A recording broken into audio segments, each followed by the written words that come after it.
আমার ডেস্কটপে এটাতে রাখছি লোগো, এটা ঠিক আছে, দিয়ে দিচ্ছি। ঠিক আছে, ওকে। আর কি আছে, ট্যাগলাইন। ট্যাগলাইনটা হচ্ছে কি আপনার ডেসক্রিপশন, মানে অ্যাবাউট এর মতো অনেকটা। তো এরা ট্যাগলাইন বলছে, আমি ট্যাগলাইনটা লিখে রাখছি আশা করি। ট্যাগলাইন তো থাকার কথা, আমি একটু দেখি ট্যাগলাইনটা কি লিখে রাখছি।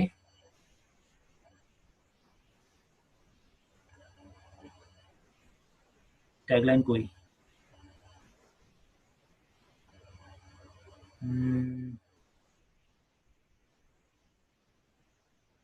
এটা না, ট্যাগলাইন, এই যে ট্যাগলাইন। এখানে মূলত আমি কি লিখবো, আমার অবজেক্টিভটা লিখবো, যেহেতু এটা প্রফেশনাল, তাহলে এখানে আমাকে অবজেক্টিভটাই লিখতে হবে, বা আমি কি ধরনের সার্ভিস প্রোভাইড করতেছি এটাই আসলে মূলত আমার অবজেক্টিভ। তো আমি এটা লিখে রাখছি, আমি এটা পুরোটা দিয়ে দিচ্ছি। আমি এখানে কিছু ইমোটিকনস দিছি, দেখি ইমোটিকনস নেয় কিনা। কোথায়?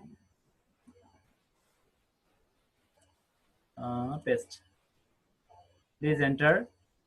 আচ্ছা, আমি অনেক বেশি লিখে ফেলছি, এত বেশি লেখা যাবে না, 120 ক্যারেক্টার।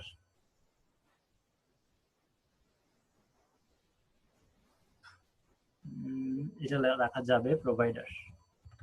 ঠিক আছে, এই পর্যন্ত রাখা যাবে। ঠিক আছে, আমি মোটামুটি এখানে অ্যাবাউট এর মধ্যে লিঙ্কডইনে হচ্ছে কি 120 ক্যারেক্টারের বেশি লেখা যায় না। ঠিক আছে, আমি এটা একটু নোট করে রাখি, কারণ এগুলো আসলে আগে করা হয়নি তো। 120 ক্যারেক্টার।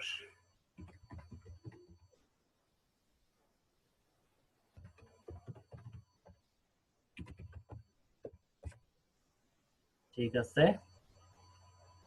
আচ্ছা। এরপর ট্যাগলাইন দিয়ে দিলাম। এরপর আমি এখান থেকে জাস্ট কি করবো, আই ভেরিফাই, জাস্ট এটাতে চেক বক্স দিয়ে এরপর ক্রিয়েট পেজে দিয়ে দেবো। ক্লিক করেনি।